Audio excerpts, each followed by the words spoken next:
Tomando entonces Samuel una redoma de aceite, la derramó sobre la cabeza y lo besó.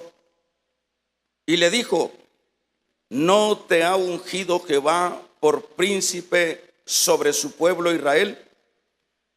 Hoy pues que te vayas apartado de mí, o que te hayas apartado de mí, hallarás 2 hombres junto al sepulcro de Raquel en el territorio de Benjamín, en Selsa, los cuales te indicarán las asnas que habías perdido y andabas buscando. Se han hallado. Tu padre ha dejado ya de inquietarse por las asnas y está afligido por vosotros, diciendo: ¿qué haré acerca de mi hijo? Vamos a leer de este mismo capítulo el verso 22. Preguntaron pues otra vez a Jehová si aún no había venido allí aquel varón. Y respondió Jehová: he aquí que él está escondido entre el bagaje. Entonces corrieron y lo trajeron de ahí, y puesto en medio del pueblo, desde los hombros arriba, era más alto que todos los hombres.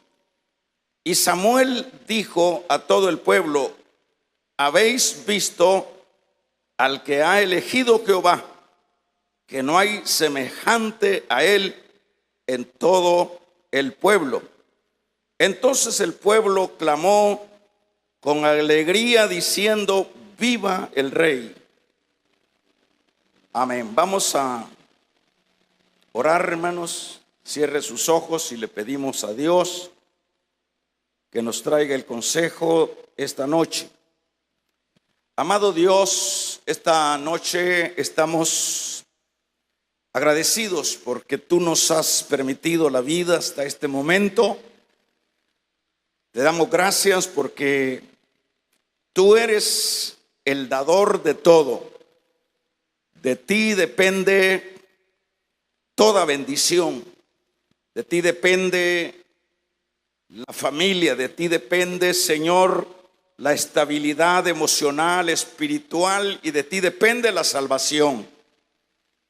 Por lo tanto, amado Dios, agradecidos estamos esta noche y te pedimos que nos traigas también a través de tu Espíritu Santo el consejo bendito de tu palabra.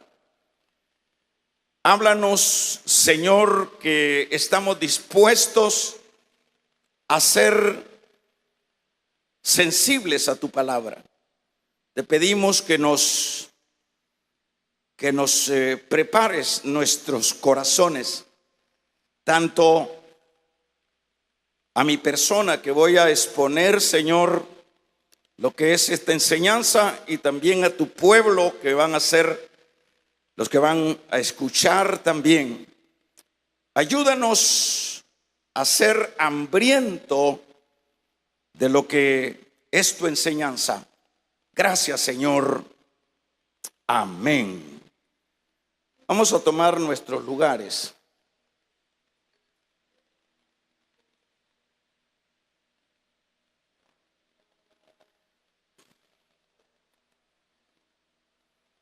Hoy vamos a hablar siempre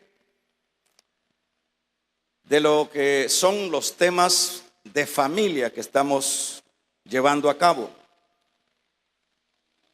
Algunos de ustedes dirán: bueno, hermano, cambie de tema. Ya mucha familia, ya queremos oír de las guerras que están sucediendo, de las amenazas de las bombas atómicas. Bueno, yo pienso que es importante que dejemos que el tiempo corra. No nos alarmemos por las bombas, no nos alarmemos por las guerras. Más bien concentrémonos nosotros en lo que nos compete. Lo que a nosotros nos interesa es irnos siempre forjando, irnos siempre educando en la vida espiritual. A nosotros lo que nos conviene es el ir creciendo espiritualmente, creciendo en nuestra fe, creciendo en la armonía familiar, creciendo en el servicio a Dios, creciendo en el amor, creciendo en la comprensión de cómo se debe desarrollar la familia en esta vida. Todos esos aspectos y muchos otros son a los que nosotros tenemos que estar siempre deseosos de ir aprendiendo. Porque si nos convertimos en predicadores, diríamos sensacionalistas. ¿Quiénes son los sensacionalistas? Los que solo ven algo y ya dicen las cosas que no deben de decir. Es mejor ser preciso en los aspectos convenientes. Digo todo esto porque la familia, por supuesto, es la base de la sociedad. Si la familia pudiera ser ser educada en el temor a Dios, en los principios de Dios, tendríamos otra sociedad en este mundo. Tendríamos personas diferentes. Porque si nosotros vemos el trasfondo de la Biblia, de la palabra de Dios, nos da todas las coordenadas para vivir una vida decente, una vida de altura. Pero por supuesto eso solo se logrará cuando estudiemos la Biblia y cuando no solo la estudiemos, sino que la apliquemos, ¿verdad? En esta noche, como decíamos, vamos a darle continuidad a los aspectos de la familia. Estamos últimamente hablando de los roles de los hijos. Ya hemos hablado de los matrimonios, de los roles de los padres, y nos hemos quedado estacionados hablando de los roles de los hijos. Hemos hablado de muchos hijos. Y yo creo que siempre esos temas de los hijos últimamente, pues espero que sean de mucho insumo para nuestra vida espiritual. Y vaya que todos venimos siendo hijos. Así que todos los que vivimos como seres humanos, todos dependemos de padres, y en este caso somos hijos. Entonces vamos a ver primeramente una actitud de un hijo más, pero vamos a llamarle al tema el hijo diferente a un padre pusilánime. El hijo diferente a un padre pusilánime, ¿verdad? Me estoy refiriendo a Saúl. Saúl fue, como nosotros leíamos ahí algunos versículos, fue el rey que Dios llamó en la inquietud de los israelitas. Los israelitas ya no querían la idiosincrasia del Señor o de Dios, o la teocracia más bien, porque ellos querían más bien un rey como las demás naciones. Y en este caso el Señor les concede sus peticiones, porque como ya lo hemos dicho, que el Señor siempre Él nos planta un panorama donde nosotros podemos evaluar si ese panorama, si esa asistencia de Dios es conveniente, o si no es conveniente, también Dios está en la disposición de decir, bueno, entonces tú escoges y yo no tengo problemas. Y eso fue lo que sucedió con los israelitas. El Señor les concedió a este Saúl. A su inicio, este hombre, por eso leíamos el versículo número 22, la Biblia nos habla de que, bueno, era Saúl el hijo de un guerrero, de un hombre importante, pero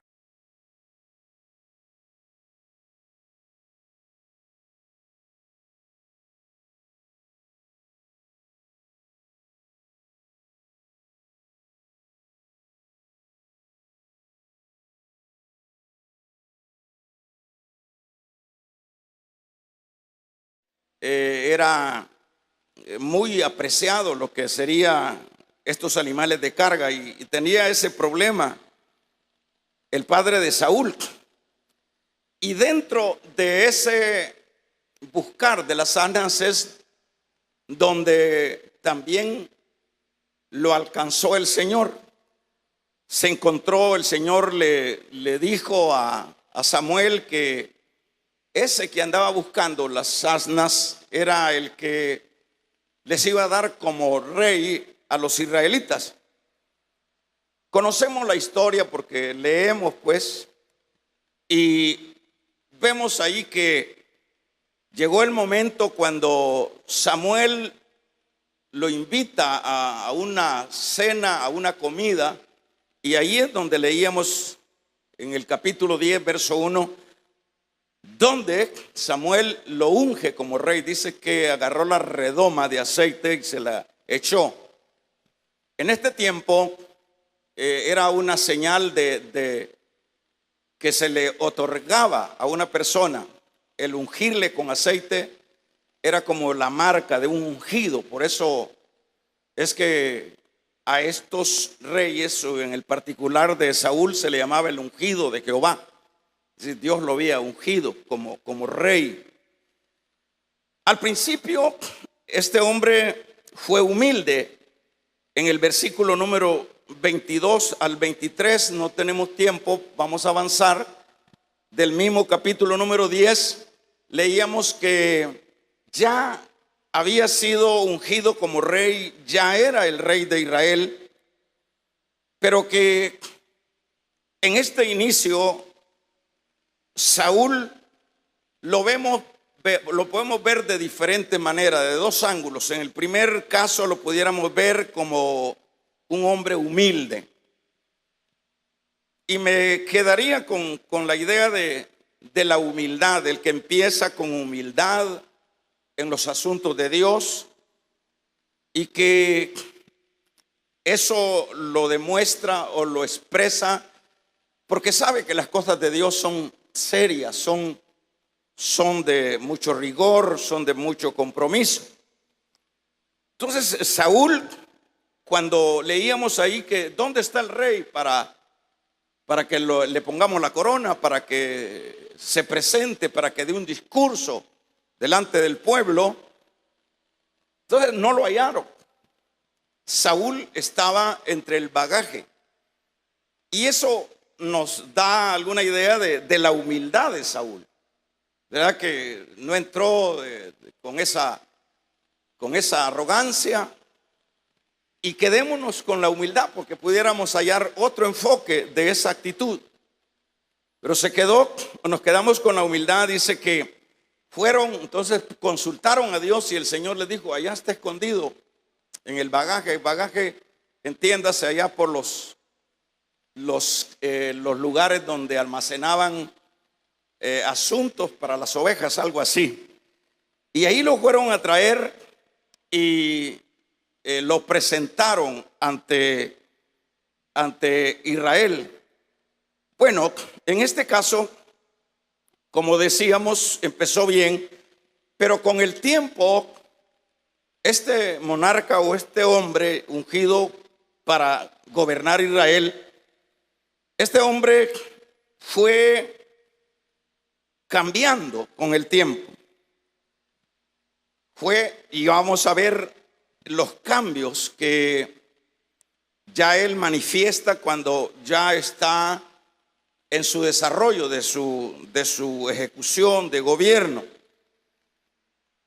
Y a la vez, aparte de que Saúl empieza bien, pero con el tiempo tiene cambios, fue también, hermanos, un padre que se desempeñó pues como un padre, un hogar.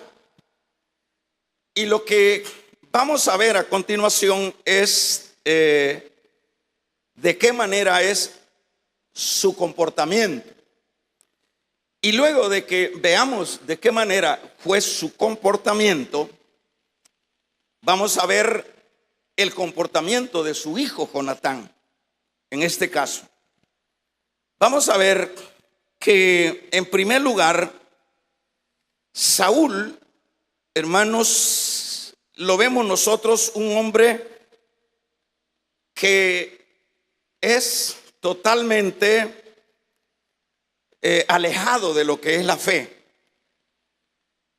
Y pudiéramos hablar con respecto al asunto de la fe, al hablar de Saúl, en el sentido de que siempre cuando Saúl se presentaba en los aspectos de la guerra, nosotros vemos a Saúl muy apagado. Vemos a un Saúl que, aunque había recibido lo que era la investidura del Espíritu Santo, nosotros vemos a un Saúl carente de fe, un hombre que cuando se tiene que enfrentar a Goliat, ¿qué es lo que nos dice esa actitud de Saúl?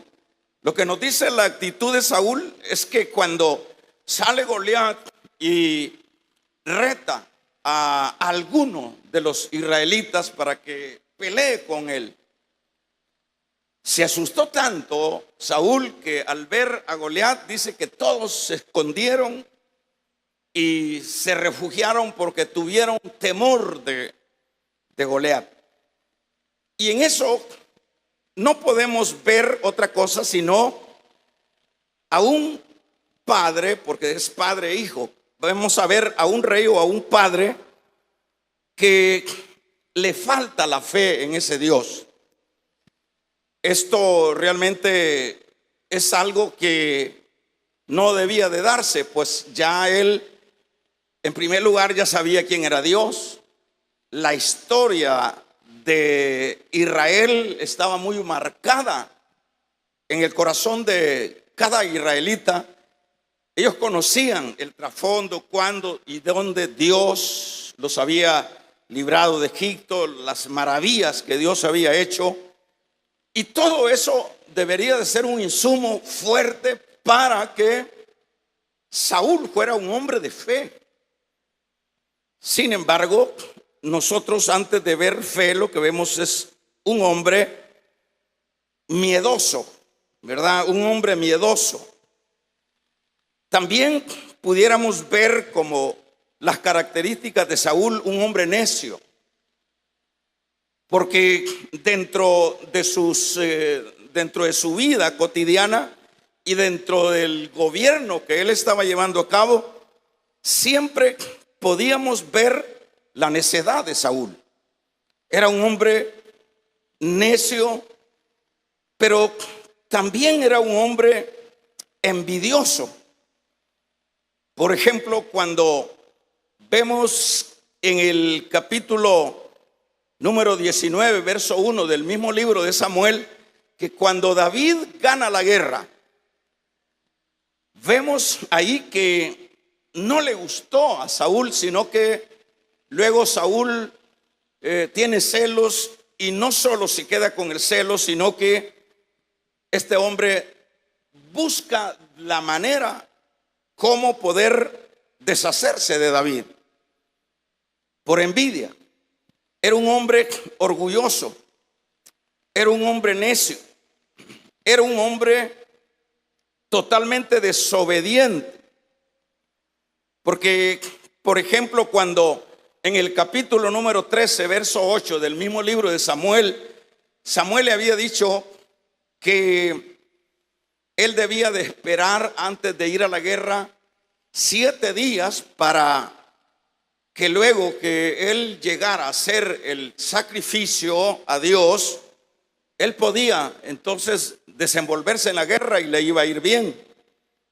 Pero Saúl nos dice en esa parte de la Biblia que lo que hizo fue que al ver que no llegaba Samuel como se lo había dicho, entonces Saúl tomó la decisión de hacer él el sacrificio y tuvo algunas excusas cuando llega Samuel. Le dice: bueno, fíjate que como tú te tardaste, no viniste a la fecha, a los 7 días que dijiste, pues como los hombres se me estaban desertando y los filisteos estaban ya para atacar, pues yo lo que hice, no pude o no debía de ir a la guerra sin antes hacer el sacrificio a Dios. Y es ahí donde le dice Samuel: locamente has hecho. Porque a partir de ahora, aunque esos 7 días lo que se estaba dando era que Samuel quería, o sobre todo Dios quería ver el carácter, la fe, la estabilidad del rey que había puesto. Pero lo que vemos acá, que el hombre no sacó la plana, o no sacó la tarea, no cuajó, diríamos, y se adelantó desobedeciendo a lo que le había dicho Samuel. Estas actitudes son actitudes que no van con la altura de un monarca, con la altura de un hombre que está al frente. Por eso es importante, todo esto nos sirve a nosotros para ir viendo qué significa estar al frente de una institución, de una iglesia, de una entidad. ¿Qué significa estar al frente? En este caso, significa que debemos de llenar algunos requisitos, por lo menos los básicos. Y en este caso, ¿verdad? Saúl, como decíamos, es un hombre que le falta fe, que es un hombre miedoso, que es un hombre envidioso, que es un hombre orgulloso, que es un hombre necio, que es un desobediente a lo que sería en este caso la autoridad, ¿verdad? Pero además de esto, vamos a sumarle otro aspecto para que luego entremos con lo siguiente. En este caso vemos a Saúl cuando ya está al final de su carrera, ya han pasado muchos años, cuando tiene que enfrentar a los filisteos. Por último, porque los filisteos siempre eran el problema, siempre era, como se dice, la piedra en el zapato para los israelitas. Y en esa ocasión, cuando Saúl se ve, que él quiere tener una certeza si va a vencer a los filisteos, si va a tener victoria. Y es ahí donde él busca el consultar a Dios. Lo hizo de una manera y de otra. Lo hizo a través de los profetas, a través de otras entidades religiosas, pero el Señor no contestó. Y lo que vemos es que Saúl llega al punto de no mantenerse. Imagínense, el rey que no es el que Dios había puesto. Porque hay que aclarar esto. Este rey lo habían pedido los israelitas y el Señor les concedió su deseo. Pero en este último aspecto que estoy mencionando, nosotros vemos que este hombre en su angustia tiene que acudir a consultar a la bruja de Endor.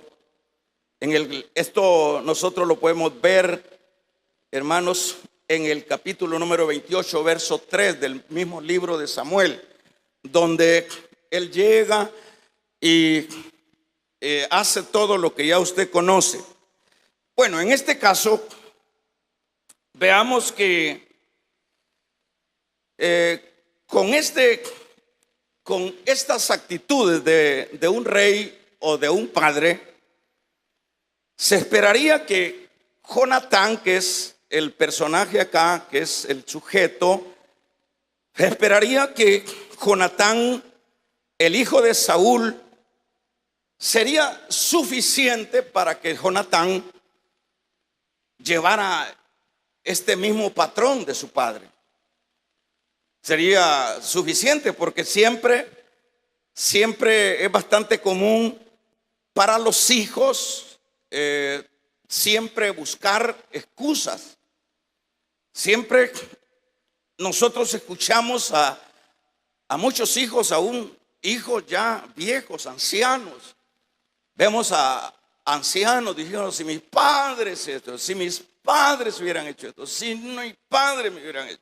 Si yo no hubiese sido moto, dicen. ¿Se recuerdan de esa palabra de moto, ¿verdad? ¿Qué significa moto? No es motocicleta, sino que por allá le dicen persona que no tuvo padres.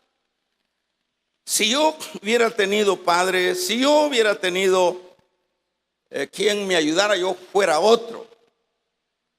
Pero todas esas cosas se caen cuando nosotros vemos a través de la palabra que no hay reglas. Y aquí podemos nosotros también, diríamos, refutar aquellas doctrinas de las tendencias generacionales. Que mi padre era tal, que mi madre era bruja, así que yo tengo que ser brujo. Y esas cosas se siguen enseñando en este tiempo. Y hay iglesias que les enseñan eso a sus oyentes, y los oyentes se embarazan de esto. Pero esto nos sirve. Damos un amén. Esto nos sirve. Por eso es bueno estudiar la palabra y estudiarla apegada a lo que está escrita, ¿verdad? Porque pues aquí no hay ninguna excusa para un hijo que se escude que la razón por la cual él o ellos o ella, bueno, se desarrolló en la vida de la manera más inútil, ¿verdad? Mi papá es alcohólico, pues no hay otra cosa que yo voy a seguir el alcoholismo. Mi papá es mujerero, no hay otra salida que yo voy a ser también mujerero. Mi papá es ladrón, yo voy a ser ladrón. Mi papá es brujo, voy a ser brujo. No, aquí lo que nosotros vemos que, hermanos, se esperaría, como decíamos, que Jonatán, hijo de Saúl, tenía las suficientes razones para ser igual a su padre. Para ser igual a su padre. Sin embargo, Jonatán, hijo de un padre pusilánime, fue diferente, ¿verdad? Porque veamos, por ejemplo, cuáles son las características de un pusilánime. Primeramente, es una persona falta de ánimo. Es una persona que le falta valor. Es una persona que no tiene la entereza para tomar decisiones cuando hay que tomar decisiones. Es una persona miedosa, es un cobarde, es un medroso, es un timerato. Y además de esto le dicen es achumpado. O sea, esas son como las características de un pusilánime, ¿verdad? Para que vayamos entendiendo si coincidimos con estas características nosotros. Pero creo que no, ¿verdad? Porque a la verdad no creo que acá entre nosotros hayan personas falta de ánimo y falta de valor para tomar decisiones, personas comprometidas, falta de compromiso, personas miedosas, personas cobardes, medrosos. ¿Y qué diríamos? ¿Verdad? Le sumaríamos muchos otros aspectos. Sin embargo, nosotros vemos con respecto a Jonatán, que es el hijo que decíamos a manera de tema, el hijo diferente a un padre pusilánime. Le diríamos también el hijo diferente o el hijo fiel a un padre pusilánime. Por ejemplo, en el caso de Jonatán, primeramente fue un hijo noble, diferente. Fue un hijo noble. Pero también fue un hijo con un verdadero carácter de estabilidad, totalmente diferente a su padre. Un hijo con fe ferviente en su Dios. Por ejemplo, en el capítulo número 14 de Primera de Samuel, verso 6 en adelante, ahí podemos encontrar alguna hazaña de fe de Jonatán. Y lo que ahí, si usted tiene tiempo, puede ir chequeando, porque no creo que tenga su mente le hayan puesto algún chip, ¿verdad? De esos de cargar teléfono. Sino que si es posible anotar, es importante. Por ejemplo, en el capítulo 14, verso 6 en adelante, habla de que Saúl estaba enfrentado también con los filisteos. Pero en esa ocasión dice que Jonatán, al ver amedrentado el ejército y amedrentado a su padre, dice que le dice a su faje de armas: bueno, le dice, nosotros vamos a romper el hielo, nosotros vamos a ir a la guerra, vamos. Y la Biblia señala de que Jonatán agarró su faje de armas. Es decir, ¿quién es el faje de armas? Era el ayudante, era el que andaba las flechas, era el que andaba los armamentos. Y en esa ocasión dice Jonatán, Dios puede salvar con muchos o con pocos. Entonces, ¿qué es lo que está diciendo Jonatán ahí? ¿Cuál es la expresión de Jonatán? La expresión de Jonatán es fe. Él está diciendo, Dios puede darnos la victoria con pocos o con muchos. Y eso fue lo que hace Jonatán, y se arriesga su vida.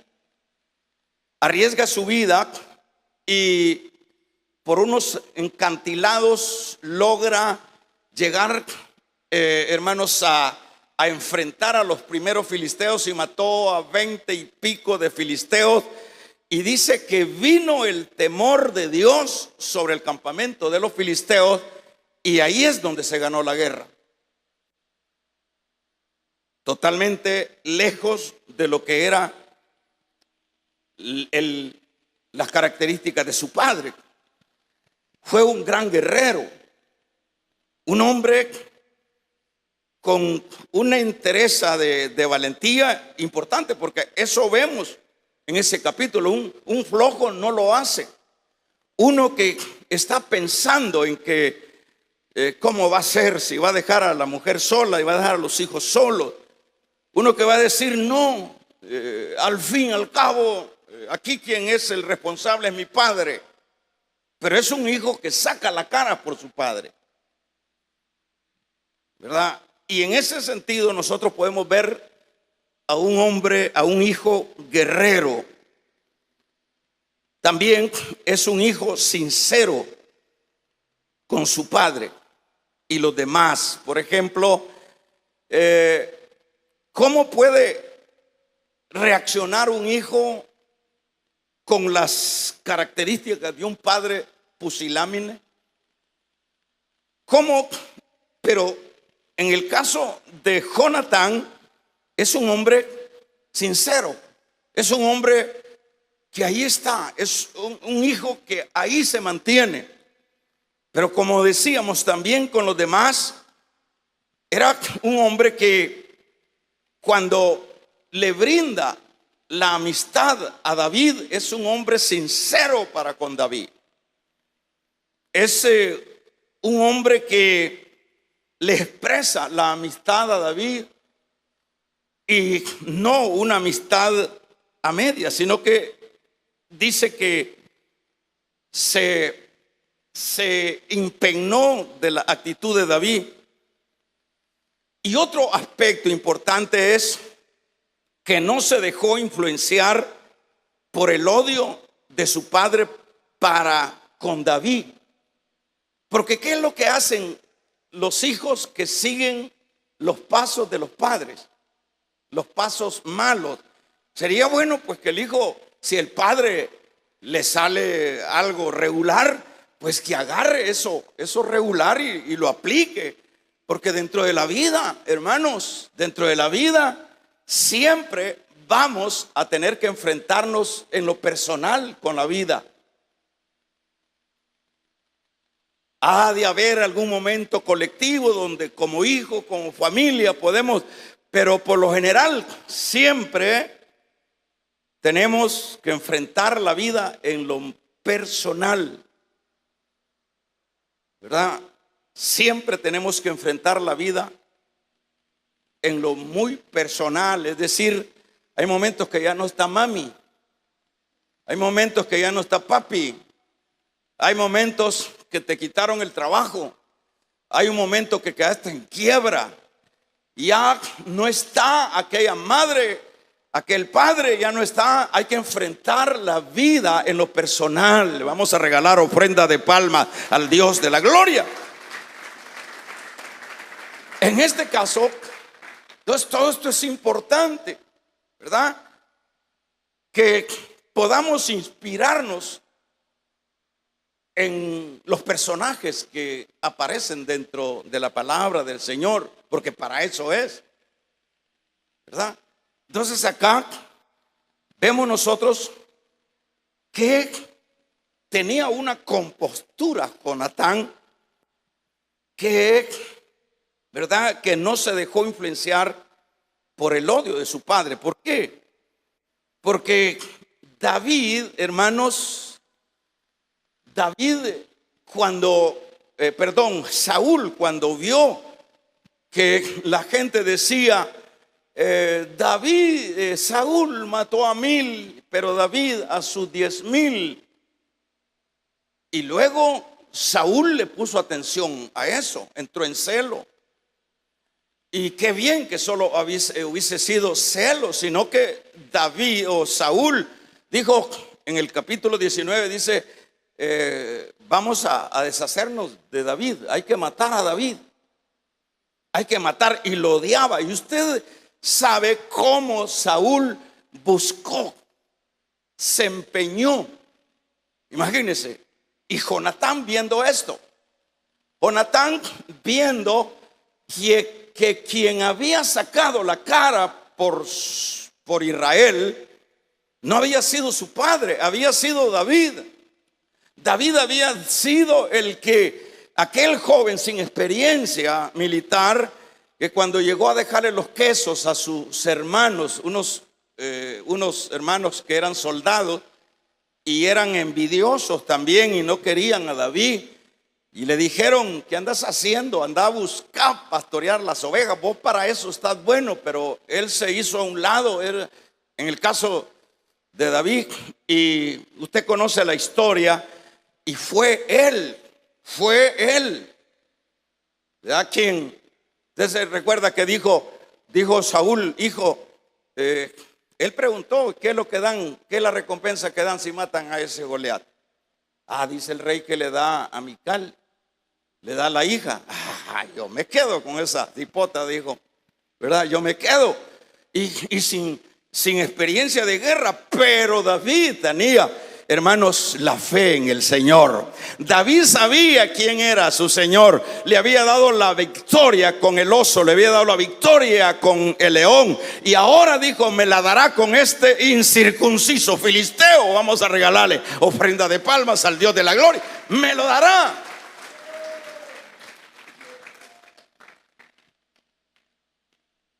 ¿Y cómo podemos ver a Jonatán viendo al papá debajo de los huacales, debajo de las cuevas, temblando con todos los soldados? Y qué peligroso eso, que el que está al frente sea pusilánime. Los que estemos al frente como padres, como pastores, como coordinadores en cualquier campo, es importante que aprendamos de lo bueno, de lo importante de los hombres que aparecen dentro de la palabra. Pero entonces Jonatán sabía qué es lo que David había hecho por Israel. Jonatán sabía muy bien. Jonatán decía: pero ¿cómo puede ser que mi papá tenga esta conducta sobre la vida de ese joven que fue el que nos lavó la cara? ¿Cómo puede ser que mi papá ha dado órdenes, y es la orden del rey, y lo odiaba y lo buscaba por un lado y por otro? Usted se recuerda que en una ocasión dice que Saúl se metió a una cueva y ahí iba a hacer sus necesidades. Justamente dentro del oscuro de la cueva, ahí estaba David. Y habla la Biblia que le dijo el faje de armas a David en ese tiempo: Dios te lo ha puesto, ahí está tu enemigo. Y él le dijo: no puedo yo poner manos sobre el ungido de Jehová. Pero le estoy diciendo esto, que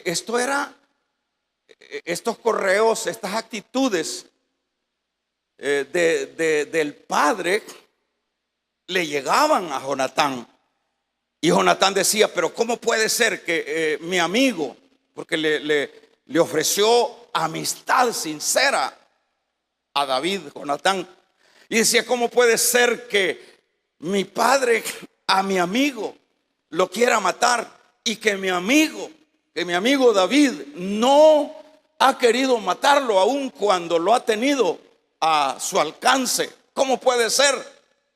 Pero lo que podemos ver, y muchas otras cosas, hermanos, de lo que es la vida de Jonatán, fue un hijo que no se dejó influenciar del odio, que no quiso ser igual a su padre. Damos un amén. Más bien fue un gran amigo de David. No vio a David como lo vio su padre. Vio a David como un prójimo, vio a David como un hombre valeroso, aun cuando estamos hablando de un joven todavía. En este caso, ¿qué es lo que nosotros muchas veces vemos dentro de la generalidad de la vida cotidiana? Muchas veces nosotros vemos que si el papá es enemigo de aquel por razones que no tienen ni sentido, también los hijos se enraizan. También los hijos toman partido. Si los padres son chambrosos, los hijos salen el doble de chambrosos. Si el padre es mujerero y bolo, ellos le suman más. Vamos a regalarle ofrenda de palmas al Dios de la gloria, ¿verdad? Ellos le suman y se agarran de que, bueno, no me dieron buen ejemplo. Pero aquí vemos el carácter de un joven que, aunque su escuela fue una escuela chueca, fue una escuela pusilánime, no se dejó atrapar de lo chueco. ¿Y qué es lo que nosotros vemos acá? ¿Qué es lo que hacen? El papá es mentiroso, los hijos mentirosos. O sea, tenemos que marcar líneas. Si hay padres que aportan para la formación nuestra, excelente. Pero tampoco hay padres perfectos. Pero esa parte, ¿qué diríamos? Un 60, un 40%. Eso es lo que hay que agarrar. Eso es lo que hay que apresar dentro de las enseñanzas para aplicarlo dentro de la vida. Entonces aquí vemos nosotros que no es la regla, ¿verdad? Si el hijo o si el padre es descuidado para las cosas de Dios, los hijos salen peores. Yo no sé por qué nos empatronamos nosotros. Yo no sé por qué tomar conductas que como decíamos, tienen que ser la vida, siempre hay que verla en lo individual. Que la vida siempre hay que verla con una objetividad muy propia, muy personal. Entonces, en este caso, vemos a un hijo también con convicciones, aun cuando su padre lo que fue desobediente. Su padre fue desobediente, pero Jonatán se mantuvo. Jonatán, hermano, preguntémonos, ¿cómo se entiende esto? ¿Cómo se entiende esto? Porque aquí se cae lo que es, a mí me influenciaron. ¿Cómo se entiende esto? Si mi propio padre diría, Jonatán, es esto. Él pudo haber sido un arrogante. Él pudo haber sido un orgulloso. Tenía suficiente para hacerlo. Él pudo haber sido un hombre odioso.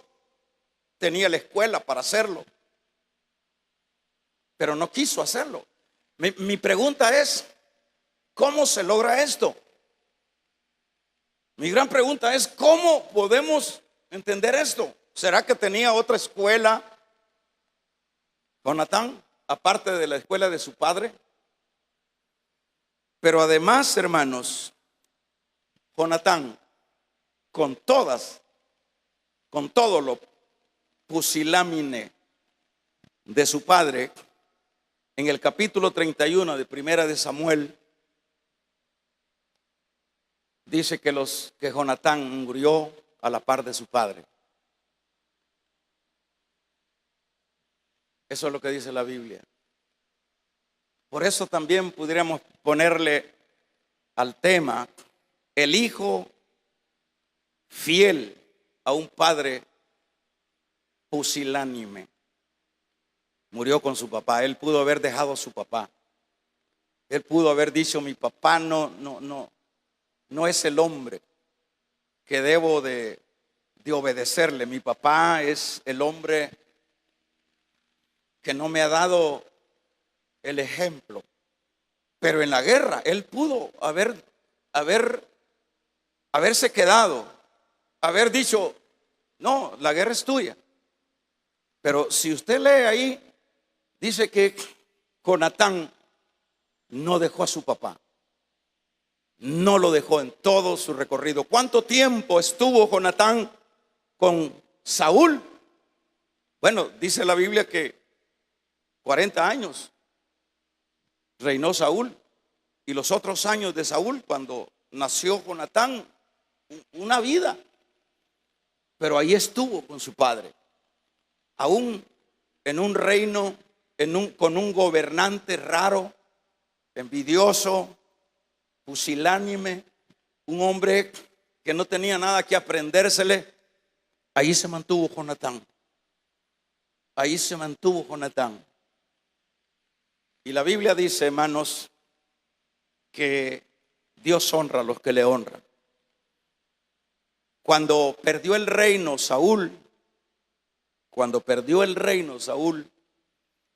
ustedes se recuerdan que David retomó las actitudes de Jonatán, las promesas de Jonatán. David dijo que él no podía fallarle a su amigo Jonatán, y bendijo la familia de Jonatán, a tal grado que Bosimoset, que era descendiente de Saúl, ustedes saben cómo David lo trajo a comer a su mesa, era un inválido, pero todo eso es porque hubo una siembra, porque hubo un perfil de una persona. Por eso es que, ¿verdad? La vida hay que forjarla. La vida hay que forjarla. Y hay que forjarla de los mejores elementos. Yo no sé, por ejemplo, usted como padre, o nosotros como padres, ¿qué es lo que ven? Con lo cual finalizo. ¿Qué es lo que ven de nosotros, nuestros hijos? ¿Qué es lo que ven? ¿Cuál es el ejemplo que le damos a sus nietos? Pues si no, ya no tiene hijos, a sus nietos. ¿Qué dicen sus nietos de usted? Del abuelo, de la abuela. Mi abuela es novelera, dice. Mi abuela no va a la iglesia, ahí se queda chambreando, dice la abuela. ¿Qué es el ejemplo? ¿Qué es lo que estamos sembrando? Y vaya a aclarar que hoy las generaciones de este tiempo son hábiles para agarrar lo chueco y no tomar sus propias responsabilidades. Como padres, ¿qué es lo que le está enseñando a esos hijos de usted? ¿Qué les estamos enseñando? A ser honestos, a ser ecuánimes, a ser sinceros, a hablar la verdad. ¿Qué les estamos enseñando? ¿Qué ven nuestros padres? ¿Qué ven nuestros hijos de nosotros? ¿Ah? ¿Qué ven? Hay hijos que los mismos padres, bueno, se agarran de eso. Algunos hijos ven el teléfono y ven ahí los mensajes de la otra mujer que no es la mamá de ellos, que le caen al teléfono de su papá. Y suficiente de eso para agarrarse. Es cierto, ahí ore por su papá si usted es cristiano. Ore por las conductas de su mamá si usted es cristiana, pero no agarre las conductas de su papá ni de su mamá. Agarre lo bueno. Vamos a regalarle ofrenda de palmas al Dios de la gloria. Agarre lo bueno. Agarremos lo bueno y no lo chueco, ¿verdad? Y a los hijos, no busque excusas. No busquemos excusas para decir, si mi papá ni ande llorando, ni ande quejándose, ay, que yo soy desafortunado, que yo no llore. La riqueza más grande que tenemos, como seres humanos, es que nacimos hechos seres humanos. Amén. Aunque no diga amén, así es. ¿Qué tal si usted hubiera nacido, hermanos, siendo un buey? Ya tiempo se lo hubieran comido. ¿Qué tal si hubiéramos nacido siendo un animal, pero somos seres humanos hechos a la imagen y semejanza de Dios? Es la riqueza más grande, es la aportación más grande que podemos tener como creación de Dios. Así que lo tenemos todo. Y como creyentes tenemos a Dios con nosotros. Entonces no hay excusa para agarrarlo chueco. Más bien, tenemos todas las facilidades para caminar y forjarnos en lo bueno. El hijo que le fue fiel hasta la muerte a su padre. ¿Su padre qué? Repitámoslo a ver si podemos decir. ¿A su padre qué? Digámoslo de nuevo. ¿Su padre? Pusilánime. ¿Qué significa? Un flojo, uno que se levanta a las 11 de la mañana y no le interesa ir a trabajar, ver a los hijos que están muriendo. Otro que pusilánime. Levanten la mano los hijos que no quieren padres pusilánimes. No hay hijos. Entonces vamos a hacer la pregunta al contrario. Levanten la mano los que quieren hijos, que quieren padres, hijos que quieren padres pusilánimes. Levanten la mano. No hay. Entonces, al contrario, que no quieren padres pusilánimes. Solo el hermanito. De ahí todos ya los acomodaron sus papás, ¿verdad? Materialistas hasta los, ya no se diga. No, como yo, mi papá era muy trabajador y de ahí se agarran y no les interesa lo espiritual. Póngase de pie. Padre, te damos gracias porque tú eres bueno, porque a través de tu palabra, Dios mío, siempre nos vas ordenando,